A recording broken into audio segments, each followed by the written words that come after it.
I'm Erlinda Rooney. I'm 53 years old, and I'm married to Patrick Rooney. He's 77 years old now. We've been married for almost 10 years. He went to the Philippines 1996, look for a Filipino wife. I asked him why.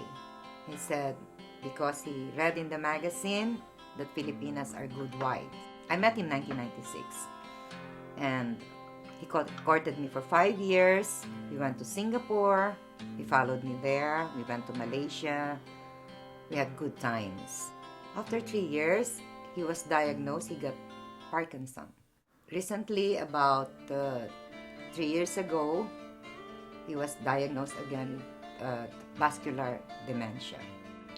I decided to study the course of caring assistant to know more about the sickness of my husband. The time when he was not yet diagnosed with this, he can cook by himself. He's very independent. I have no problem with him. I do my obligation as a wife. You know, I cook his lunch. Only when, you know, he was really confused now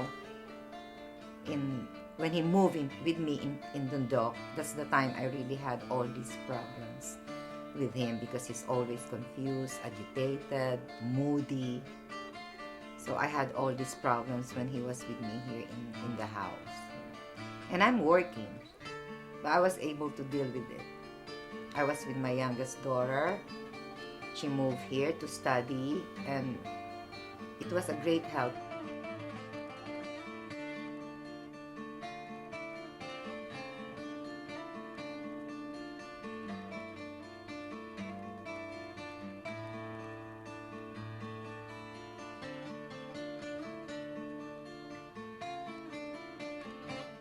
When my daughter is in school, I was working. I have to ask my daughter to take over while I'm working because the time he was not yet really that bad. Okay, I prepare his food before I go because he can put that in the microwave. Only when he got the first stroke, because he was constipated, and that's part of his sickness. He was hospitalized, and that made his sickness worse. But still, I decided to keep him with me when he was in the hospital. After that, I want to take him back here in Dundalk, and I did it. But all the families doesn't like him here anymore. They want him to be in the nursing home, which I do not like. I remember because when we got married, before we got married, the first time I arrived here in Ireland, the second place that he showed me is the Dundalk Louth Hospital, where the I think it's the nursing home, and he showed me one of his friends, and he told me, I don't want to end up like this. So I promised him the time, we're not yet married, no, you're not going to end up like this. I will never put you in the nursing home. So I really want to keep him at home. I was still fighting for that. At night, he's awake. He's awake every 1 hour. 1 hour. He always asks, "Are you there? Are you there?" But if he hears my voice, he settled. I cannot sleep with my husband beside him anymore because he keep on kicking, boxing. So I'm afraid that, because he's hallucinating. So I got a folding bed for me. So I sleep on his, I put that on his foot, right? So at night I really don't have good sleep because I'm always awake also when he's awake.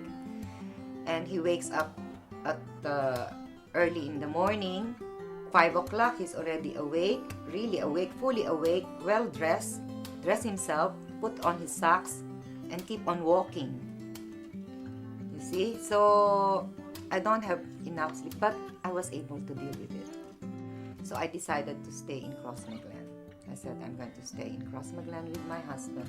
I'm not going to put him in the nursing home. So finally, we were back in Crossmaglen. So without my daughter, I'm all alone in Crossmaglen. That's the hardest thing that really happened to me. I was all alone with all the carers of the social care trust in the north, but they only come just to help me to dress him up because he couldn't stand anymore. He couldn't really walk properly anymore. So he's on a wheelchair. I only decided to put him in the nursing home when one day, when he woke up, he wants to jump out of his bed. And the care assistant saw it by himself. Saw it. He's about to box me. He was shouting. He said, "Help me, help me." He's locking me up. He's locking me up. So I went to him because he's jumping out of the bed and he might have a fall. He nearly boxed me. I was so frightened. That's the time I decided to put him in the nursing home, to protect myself and to protect him of doing that. But doing that, putting him in the nursing home really broke my heart because I broke the promise that I'm not going to put him in the nursing home. That's my promise to my husband. So I visit my husband every time I'm off. Or sometimes, even, I'm not off. As I feel I like to see my husband, I want to see my husband. Doesn't stop me. Doesn't stop me like even I don't have a car. I have to go by taxi because it's a different place. I don't mind as long as I can see my husband. I still do what I'm doing. I trim his hair, That's what I'm doing when he was here in the house. But I cannot give him bath anymore. They do it. But I miss my husband. The only thing that really I want to do, if they will allow me, I'll take him home.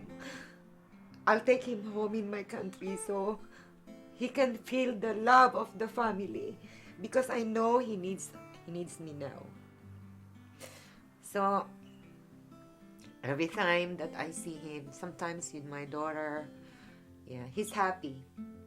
He's always happy.